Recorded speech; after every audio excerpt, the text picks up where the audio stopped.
Hi, I'm the history guy. I have a degree in history. I love history. If you love history too, this is the channel for you. You might have heard of the Great Chicago Fire of 1871, a fire so terrible that it burned 3.3 square miles from the center of the city of Chicago, cost an estimated $222 million in property damage, left 100,000 people homeless, and killed 300, all caused, according to a legend that's actually never been proven, by Mrs. O'Leary's cow. You might even think that the Great Chicago Fire was the worst, deadliest fire in American history. And you might be surprised to find out that the Great Chicago Fire wasn't even the worst, deadliest fire in the American Midwest on that day.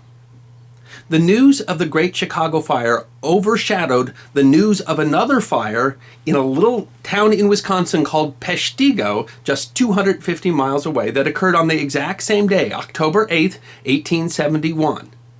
And so today we are going to remember the victims of the Great Peshtigo Fire, the deadliest fire in United States history. Settlement in the area began in the 1830s, with the first sawmill built in the town in 1836. Originally, the town was called Clarksville, but in 1858 it was renamed Peshtigo for the nearby Peshtigo River, a tributary of Green Bay.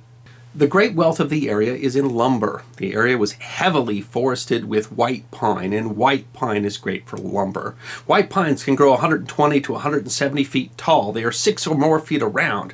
They're very straight. They don't have branches for the first 3/4 of the tree. The wood, when cut, is unpalked, and one white pine can produce enough lumber to build a good-sized house. And when cut, white pine floats easily, which is where the Peshtigo River comes in, because the lumberjack could just haul the trees to the river and float them downriver to the lumber mills in the city of Peshtigo. The town had a rich benefactor, William Butler Ogden. Ogden had made a fortune in railroads and had been the very first mayor of the city of Chicago. And he recognized the value of the trees around Peshtigo and decided to invest there, creating the Peshtigo Company.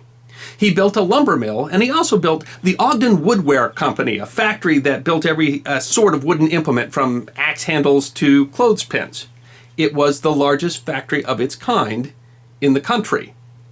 In 1871, Peshtigo was a booming town. It had all the things that you would have in a lumber boom town, from schools to brothels, from churches to banks.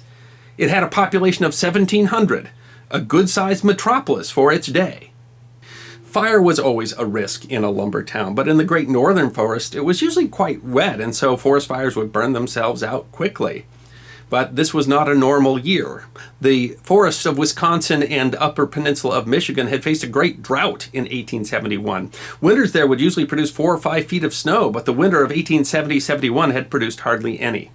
The normal spring rain showers had been brief, and there hadn't been a good soaking rainstorm since mid-July. With the exception of just one shower in September, on October 8th, Peshtigo had not seen rain for 11 weeks. The forest floor was covered with the tender, dry needles dropped by stressed trees, and there was a lot of brush from the lumber work and from clearing land for the railroads. No one knows what started the fire, but fire was commonly used to clear land for farming, or to clear brush for logging, or to cook, or to stay warm. Fires were used everywhere, and fires were commonly left unattended. On October 8th, a cold front was coming down from Canada. It ran into a warm front that came up from the southern United States. The difference in temperatures was as much as 40 degrees, and the two crashing together created hurricane-force winds. The town of Peshtigo was built almost entirely out of wood, including the bridge that connected the two parts of the town that were on either side of the Peshtigo River.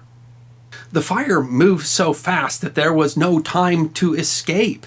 Pushed by 100-mile-per-hour winds, it created something called a firestorm, a fire so hot that it creates its own wind system. Described as nature's nuclear bomb, it could burn as hot as 2,000 degrees.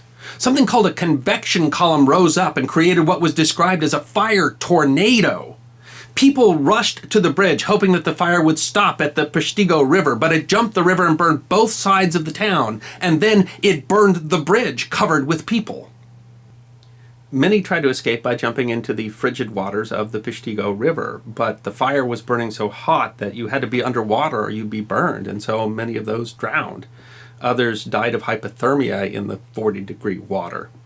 Only a few who made it to the river and some who made it to a lower-lying marshy area on the south end of town survived. And in the morning they found some 1,100 bodies, many more presumed to be dead.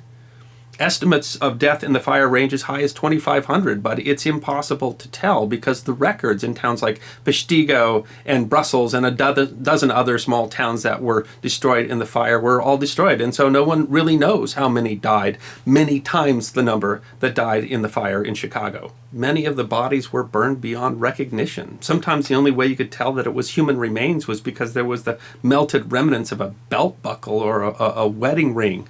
Some people were presumably burned to ash and simply blew away. Still others were overcome by poisonous gas or suffocated by the heat of the fire, and the bodies were found apparently untouched by fire.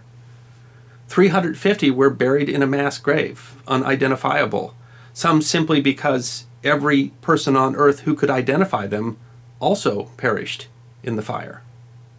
Every building in the town of Peshtigo was gone. The fire burned some 1.2 million acres before it burned itself out.